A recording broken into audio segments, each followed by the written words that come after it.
Hello, tree doggy. We're sitting. We're watching doggies. There are cute doggies in here. See, my tree doggy is doggy. One is my copper. See, my copper is eating. You see? And then the tree dog is watching over copper.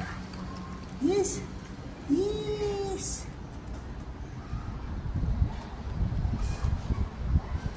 Hindi kasi siya kumakain pag mag-isa lang.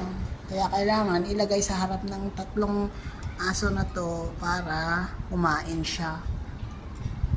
Ganun yung technique niyan eh. Itong tatlong aso na to magana kumain.